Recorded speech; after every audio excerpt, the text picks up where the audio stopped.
Selamat datang di Beetle Channel, semoga kita bahagia.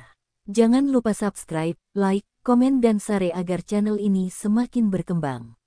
Terima kasih. Istri berbakti, bab 285. Sayangnya, pada masa Liang Wen, pabrik tersebut terjebak dalam gelombang redundansi dan bangunan tersebut runtuh. Namun hati mereka tidak goyah. Jika runtuh, biarlah. Mereka masih muda dan memiliki banyak harapan. Liang Wen dapat beristirahat selama periode waktu ini. Ketika saatnya tiba, dia akan pergi ke kota besar kota Jiang untuk mencoba peruntungannya. Mereka kembali ke kampung halamannya di kota Su untuk bertemu orang tua mereka dan mendiskusikan pernikahan. Apa yang perlu dibicarakan jika kamu tidak punya uang? Huang Qing mengangkat alisnya dan hampir menunjuk ke hidung Liang Wen, Kuzi. Aku membesarkanmu selama bertahun-tahun, bukan untuk menikahkanmu dengan seorang pengemis. Di masa lalu, Kuzi tidak berani membalas sama sekali, dan dia bahkan tidak mengucapkan sepatah kata pun ketika dia dipukuli. Namun, dengan Liang Wen di sisinya, dia tiba-tiba memiliki kekuatan. Dia berdiri dan menghadapi Huang Qing yang marah, saya tidak akan menikahi siapapun kecuali dia. Alam mimpi tiba-tiba berubah pada saat ini. Huang Qing menggendong Sisi dan menarik cucu saat dia berjalan keluar tanpa menoleh ke belakang. Kamu tidak pantas menjadi seorang ibu. Tidak peduli seberapa banyak dia menangis dan berteriak, cucu Sisi ditarik oleh Huang Qing dan tidak berbalik. Saat dia menangis, Kuzi menyadari bahwa dia sedang bermimpi. Liang Wen menepuk punggungnya dengan lembut. Tidak apa-apa, setidaknya kamu masih memilikiku. Liang Wen memeluk Kuzi erat-erat dan membelai rambutnya. Aku akan selalu berada di sisimu. Meskipun mereka tidak saling menghubungi selama bertahun-tahun, Huang Qing masih mengandalkan Kuzi agar pernikahan putranya berjalan dengan baik.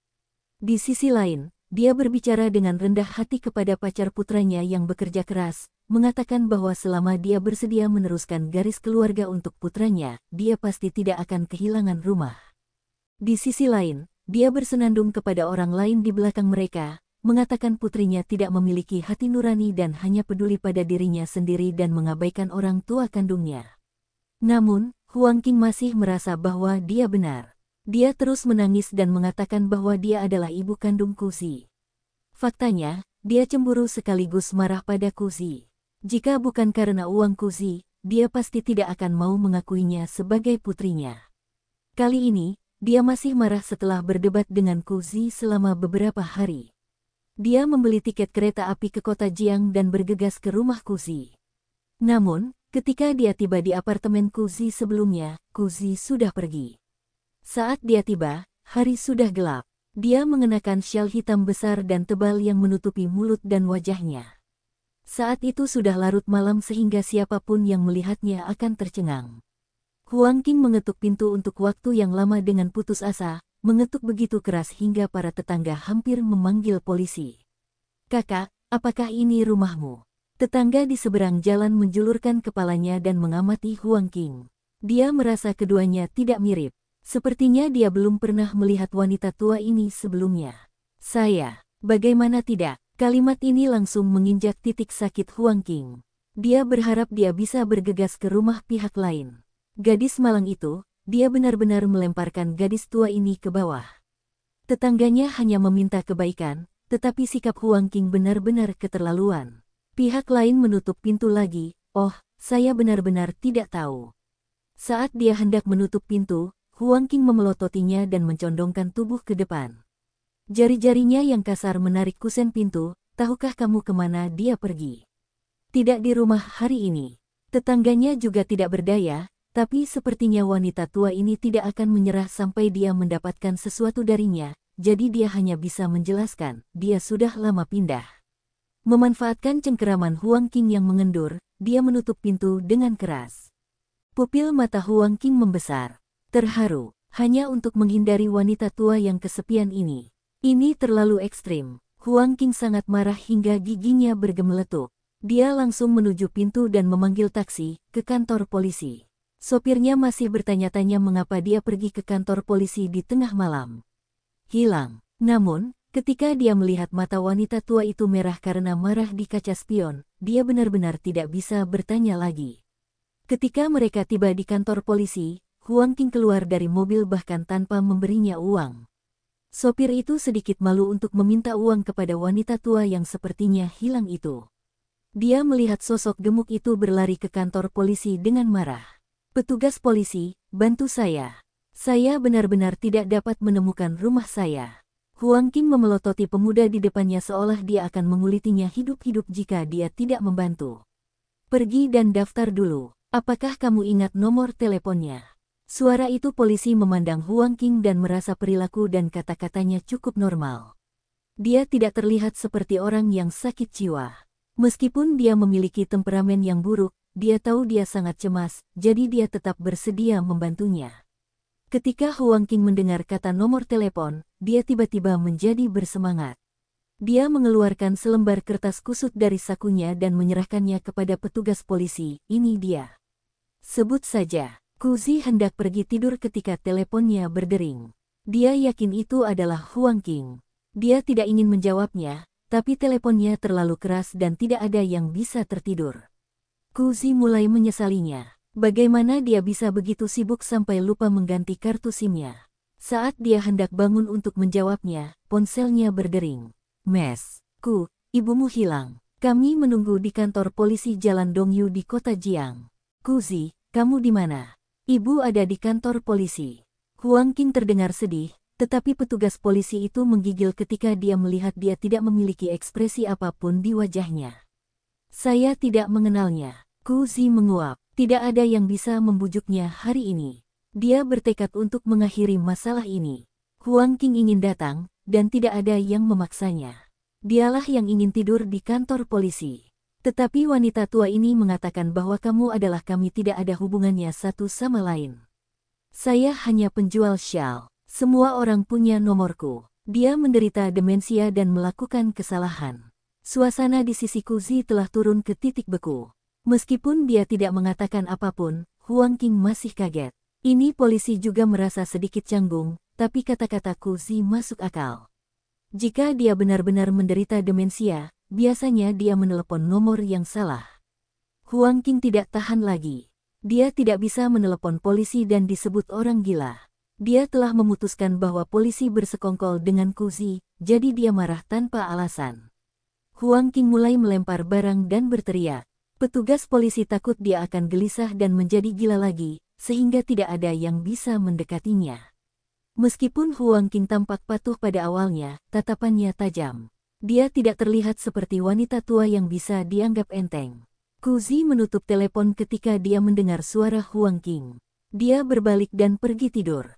Siapa ini? Sudah larut malam. Liang Wen merasa suasana hati istrinya sedang buruk akhir-akhir ini.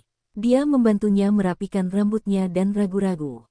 Dia benar-benar khawatir Kuzi akan sakit karena menahannya, tapi dia juga takut dia akan stres jika dia bertanya padanya. "Jangan khawatir tentang itu, aku akan mengurusnya sendiri." Kuzi sebenarnya tidak ingin menyeret Liang Wen ke dalam masalah ini. Namun, Liang Wen tidak setuju. Dia tahu bahwa kali ini dia tidak bisa membiarkan istrinya menanggung semua ini sendirian. Dia menyalakan lampu lagi dan berkata kepada Kuzi dengan serius, "Tidak peduli apa itu, kamu harus memberitahuku. Saya ingin tahu." Kuzi sudah kelelahan, jadi dia menceritakan semuanya pada Liang Wen. Liang Wen ternganga ketika dia mendengarkan. "Apakah dia benar-benar di sini untuk meminta uang padamu?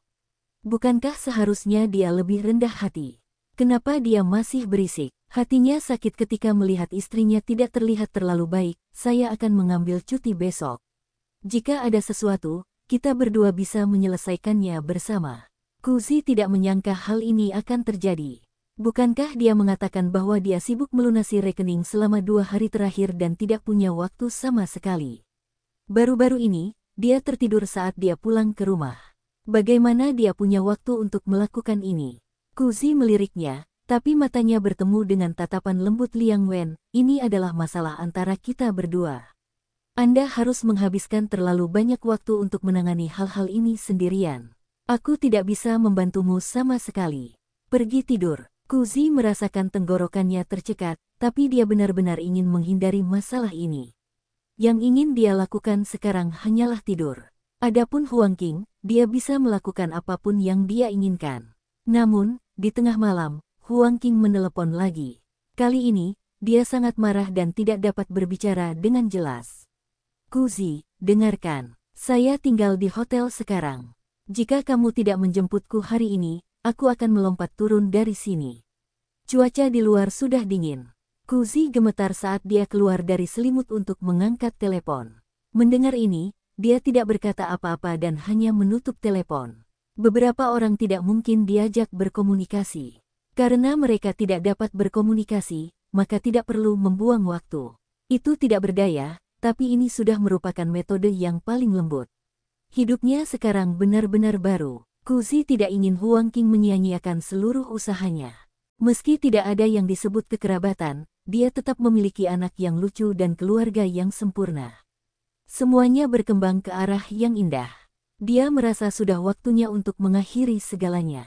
Kuzi mencabut telepon di rumah sehingga sambungan terputus dan tidak ada yang bisa menelepon. Dia berbalik dan kembali ke tempat tidurnya. Dia tertidur segera setelah dia berbaring di tempat tidur. Tidak ada kabar lagi dari Huang Qing.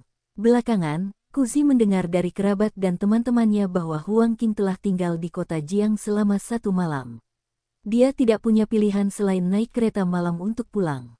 Tentu saja, semua orang akan menyalahkan Kuzi atas perbuatannya dan merasa dia sudah berlebihan. Di desa kecil di mana ikatan keluarga adalah hal terpenting, tindakannya sedikit menyedihkan. Siapa sangka seorang putri yang telah dibesarkan selama lebih dari 20 tahun justru memberikan respon yang begitu dingin kepada ibunya yang datang jauh-jauh menjenguknya. Siapapun yang mendengar ini pasti sedih. Namun, Kuzi tidak terlalu peduli dengan pendapat orang lain. Mereka tahu orang seperti apa Kuzi itu, sehingga Huang Qing tidak punya harapan. Paling-paling, dia tidak mau pulang. Bagaimanapun, dia hanya bertemu kerabatnya beberapa kali dalam setahun. Ini rumahnya. Namun, masih terlalu dini untuk mengambil keputusan untuk tidak mudik. Beberapa hari kemudian, Kujun jatuh sakit.